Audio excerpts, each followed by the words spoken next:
Hidden error. Usage of instruments is not recognized. Hidden error. Usage of image_size is not recognized. Sarah Lois Vaughan was an American jazz singer, described by music critic Scott Yanow as having one of the most wondrous voices of the 20th century, nicknamed Sassy, the Divine One, and Sailor. Sarah Vaughan was a Grammy Award winner, the National Endowment for the Arts bestowed upon her its highest honor in jazz, the NE Jazz Masters Award, in 1989. Early life. Sarah Vaughan's father, Asbury Jake Vaughan, was a carpenter by trade and played guitar and piano. Her mother, Ada Vaughan, was a laundress and sang in the church choir. Jake and Ada Vaughan had migrated to Newark from Virginia during the First World War. Sarah was their only biological child, although in the 1960s they adopted Donna, the child of a woman who traveled on the road with Sarah Vaughan. The Vaughans lived in a house on Brunswick Street, in Newark, New Jersey, for Sarah's entire childhood.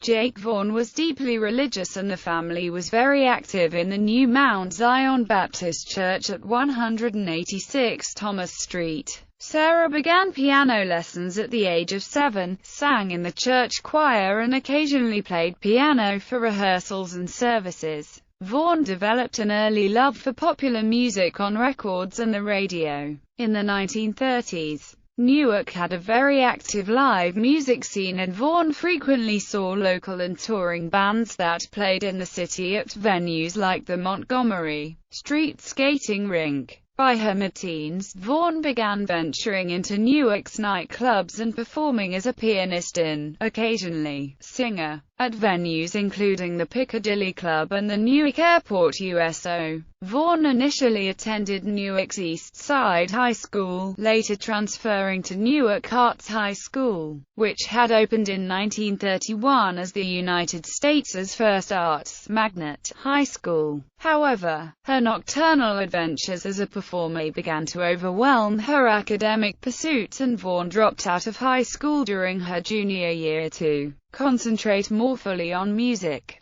Around this time, Vaughan and her friends also began venturing across the Hudson River into New York City to hear big bands at the Apollo Theater in Harlem.